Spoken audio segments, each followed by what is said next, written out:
Welcome to प्रखर academy. आपका स्वागत है आपके चैनल में। आज का जो मोटिवेशनल थॉट है वो है you only fail when you stop trying. देखिए, बिल्कुल सच बात है। जब आप कोशिश करना छोड़ देते हैं तभी आपकी हार होती है। अगर आपको याद आ रहा हो कछुए और खरगोश की दौड़ के बारे में, तो जब तक ये खरगोश रुक नहीं गया, पेड़ के नीचे सो नहीं गया, तब तक कि वो जीत ही रहा था। लेकिन जैसे ही उसने सोचा कि बस मंजिल आ गई है और मुझे रुक जाना चाहिए, थोड़ा आराम कर लेता हूँ, तभी उसकी हार सुनिश्चित हो गई। सेम है। होता क्या है, यूपीएससी ज़्यादातर मैंने देखा है कि जो बहुत बहुत एडवांस होते हैं बच्चे, बहुत अच्छा जानते हैं, वो क्या करते हैं, वो स्लो हो जाते हैं एग्ज़ाम के आसपास। लेकिन एक व्यक्ति जो मेहनती है, जो कोशिश करता रहता है, सतत प्रयास करता है, वो क्या करता है, कछुए की तरह आगे बढ़ जाता है और वो कंपटीशन क्रैक कर जाता है। तो मैं आपसे यही कहूँगा सभी लोगों से, चाहे वो अपने आप को कितना भी जीनियस क्यों ना मानते हो, कि वो जब तक अनंतिम रूप से चैन को प्राप्त नहीं कर लेते हैं तब तक कि अपनी जो लड़ाई है, अपनी जो संघर्ष है, उसको ना रोकें। चलिए, इसी थीम के साथ मैं आगे बढ़ता हूँ। अगला प्रश्न आता है उसके बाद, इजराइल के नए प्रधानमंत्री नियुक्त किए गए हैं। तो इजराइल के जो नए प्रधानमंत्री नियुक्त किए गए हैं वो कौन है? वो है मिस्टर नफ्ताली बेनेट। कौन है? नफ्ताली बेनेट हैं, और ये इंडियन एक्सप्रेस ने इसको कवर किया है। Who is Naftali Bennett? है कौन वो? The new prime minister of Israel. देखिए, आपको पता होगा इसराइल के पहले जो प्रधानमंत्री थे वो कौन थे? बेंजामिन नेतन्याहू, जो पिछले 12 साल से लगातार वहाँ पर इसराइल में प्रधानमंत्री थे। लेकिन अब कार्यभार कौन संभालेंगे? अब नफ्ताली बेनेट देखेंगे। तो नेसेट, आपको पता होगा, नेसेट वहाँ की संसद का नाम है। The Knesset approve the Naftali's Bennett as Israel's new prime minister late on Sunday evening India time. Who is he and where does he stand in terms of the political ideology? देखिए, वो कौन है और उनकी ideology क्या है political terms में। तो ये आप देख सकते हैं, इनका नाम क्या है? नफ्ताली है, और ये अब नए प्रधानमंत्री नियुक्त हुए हैं। तो आप देख सकते हैं, the Benjamin Netanyahu who lost his 12-year-old grip on power as a Knesset approved Netanyahu, Israel's longest serving prime minister, is on trial for fraud and he fell short of obtaining the majority support after the general election in March this year। आप बात समझ रहे होंगे कि एक fraud के चलते उन्हें क्या करना पड़ा, अपना जो विश्वास मत है वो खो दिया है उन्होंने, और अब नफ्ताली आपके सामने आ गए हैं। The country's fourth inconclusive vote in 2 year. तो ये एक बड़ी न्यूज़ थी। The new prime minister is a former aide of Netanyahu, is considered to be the right of outgoing leader. The centrist Yair Lapid, 57, will replace the Bennett as PM after 2 years, if their fragile government survives till then. The Bennett and Lapid led an extraordinary 8-party coalition that has parties both on the left and right. देखिए, दोनों wings इसमें शामिल हैं। आपको पता होगा leftist कौन होते हैं, राइटिस्ट कौन होते हैं। नहीं पता है तो मैं पॉलिटिकल की जब क्लास लूँगा तो आपको और क्लैरिटी कर दूंगा। बस आप ये समझ लीजिए, जो राज्य की नीतियों का विरोध करते हैं, जब उन्हें लगता है कि वो देश के हित में नहीं हो रहा है, तो वो आपके लेफ्टिस्ट होते हैं। और दक्षिणपंथी जो होते हैं, आप मतलब मैं बहुत शॉर्ट में बता रहा हूँ, वो ऐसे होते हैं कि जो राज्य कर रहा है बस उसके साथ होते हैं, उन नीतियों का पालन करने वाले होते हैं। Secular as well as the religious, and who are united essentially only by their desire to pull Netanyahu from power। तो नेतन्याहू को बाहर करने के लिए सभी संगठन जो हैं वो इकट्ठा हो गए, सभी पार्टियां इकट्ठा हो गई, और उन्होंने नेतन्याहू को डिफीट दे दिया है इसमें। और अब अगले प्रश्न की तरफ बढ़ते हैं। अंकटाड की प्रमुख के रूप में किसकी नियुक्ति हुई है? मैं आपको बता दूं, पिछले 2-3 दिन से मैं अच्छा फील नहीं कर रहा हूँ, और काफ़ी क्वेश्चन इकट्ठा हो गए हैं, और मैं धीरे धीरे आपको डिलीवर करता हूँ उनको। तो आपको मैं बता दूं कि ये जो हैं अंकटाड की वो चुनी गई हैं, और यूएन ने अप्रूव किया है कोस्टा रिका की Grynspan Rebeca to head the UNCTAD को हेड करने के लिए। अब आप देख सकते हैं, ये एक इकोनॉमिस्ट हैं, Rebeca Grynspan is the first women and the Central American to lead the UN agency promoting trade and development. तो ये कौन है? ये अंकटाड है। अंकटाड को अब ये लीड कर रही हैं।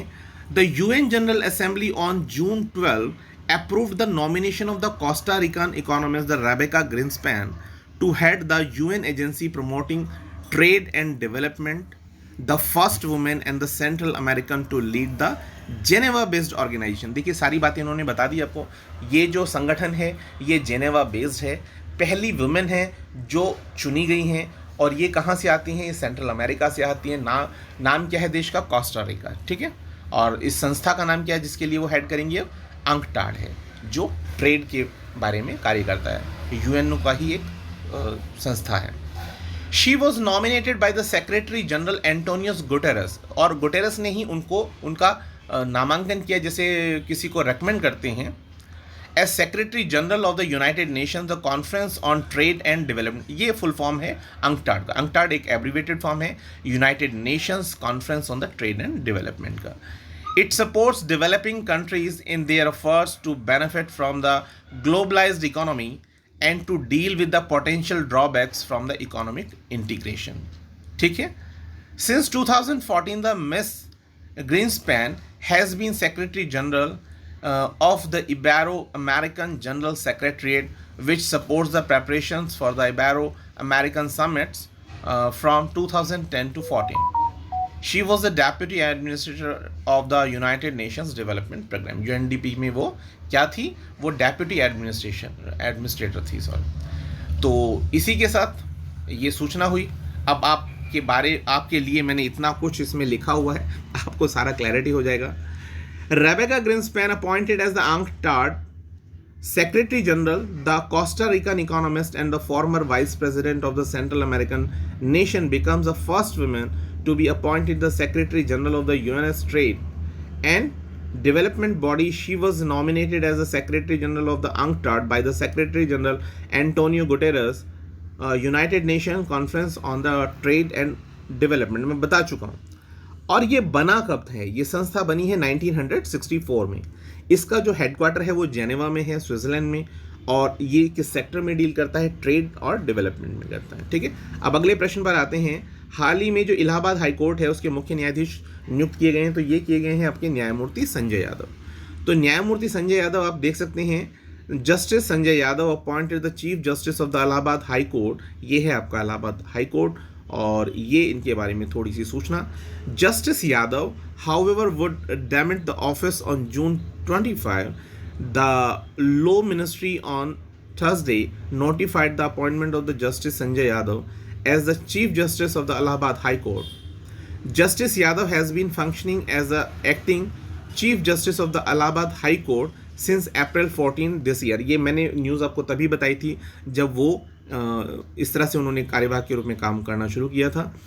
In exercise of the power conferred by Clause 1 of Article 217 of the Constitution, the President is pleased to appoint Shri Sanjay Yadav, Judge of the Allahabad High Court, to be the Chief Justice of the Allahabad High Court with effect from the date he assumes charge of his office and the Law Ministry notification said। ठीक है, जैसा भी कहा जाए। अगला प्रश्न आता है, मेडिसिन फ्रॉम द स्काई। इसके अंतर्गत जो फ्लिपकार्ट है उसने किस राज्य सरकार के साथ एक समझौता किया है? तो मैं बता दूं, ये तेलंगाना राज्य सरकार के साथ किया गया समझौता है फ्लिपकार्ट का। और आप ये जान लीजिए, इसकी राजधानी में बहुत बार आपको बता चुका हूँ क्या है, हैदराबाद है। चीफ मिनिस्टर कौन है? के चंद्रशेखर राव हैं। और गवर्नर कौन है? डॉक्टर तमिलसाई सौंदरराजन। ठीक है। उष्ण कटिबंधीय चक्रवात का रैपिडली पता लगाने के लिए, भाई जब आपका चक्रवात आता है, साइक्लोन आता है, उसको बहुत तेजी से जल्दी से बताने के लिए किस आईआईटी के द्वारा एक टेक्नोलॉजी को डेवलप किया गया है? तो ये किया गया है आईआईटी खड़गपुर के द्वारा। ठीक है।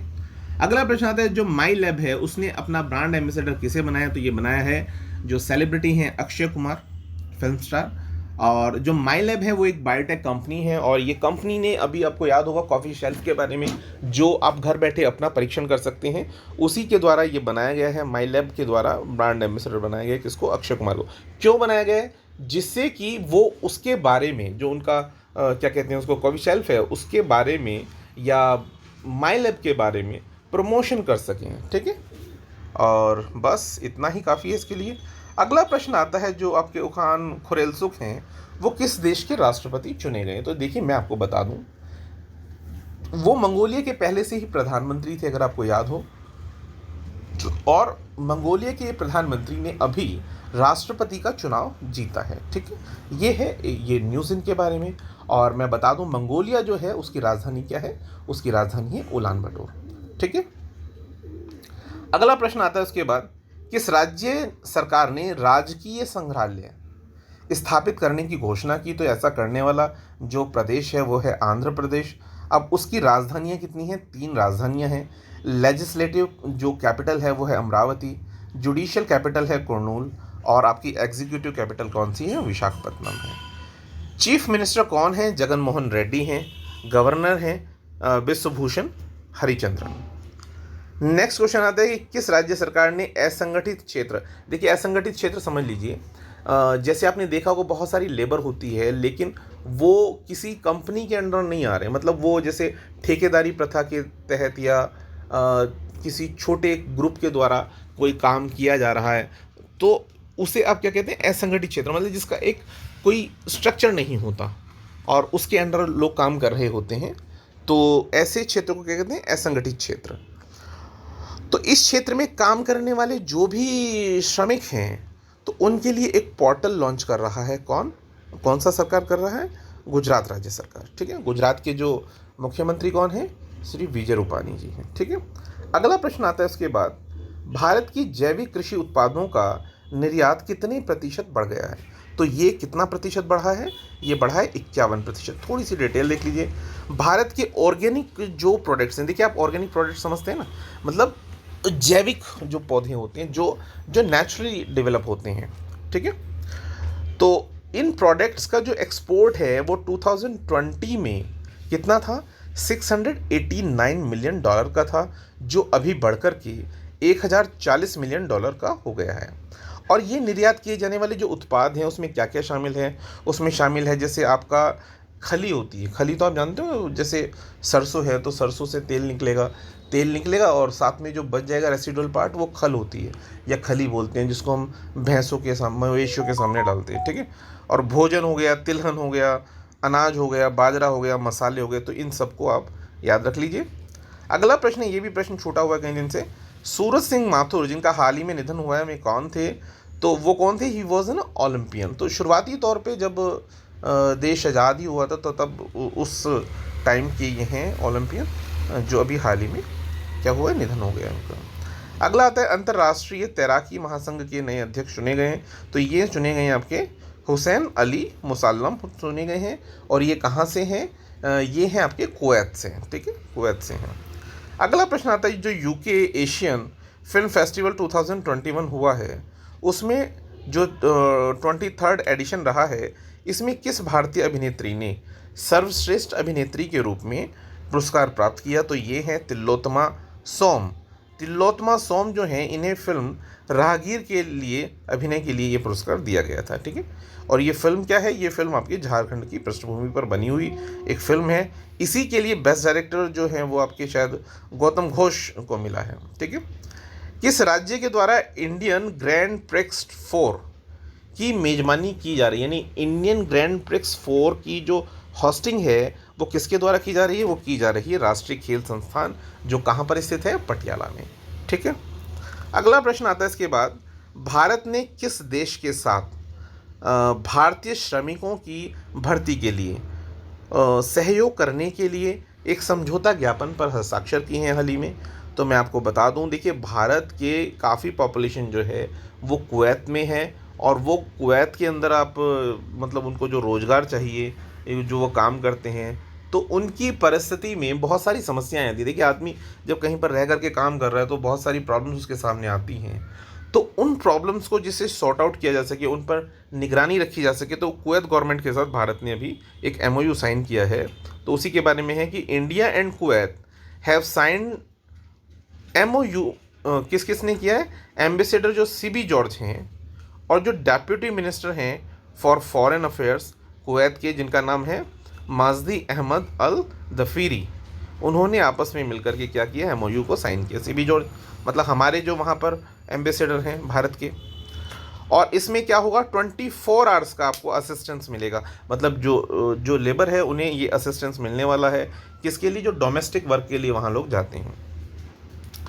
अब बात आती है क्रिक गुरु पढ़ें आप इसको या क्रिक उरू पढ़ें, तो ये एक ऐप जो है या एक कोचिंग, एक वर्चुअल कोचिंग जो है वो डेवलप कराई गई है किसके द्वारा, जो आपके पूर्व क्रिकेटर रहे हैं, क्या नाम है उनका, वीरेंद्र सहवाग। किनके द्वारा की गई है, वीरेंद्र सहवाग के द्वारा एक वर्चुअल क्रिकेट कोचिंग है, जिसमें बड़े दिग्गज जो आपके क्रिकेटर्स हैं वो शामिल हैं उस पैनल में, और उनके द्वारा ये आपकी कोचिंग कराई जाएगी। ठीक है, फिर आज के लिए इतने क्वेश्चंस काफ़ी हैं, और मैं उम्मीद करता हूँ कि आपको कंटेंट शायद अच्छा लगा हो, तो please like, subscribe and share. Thanks for watching this video. Have a good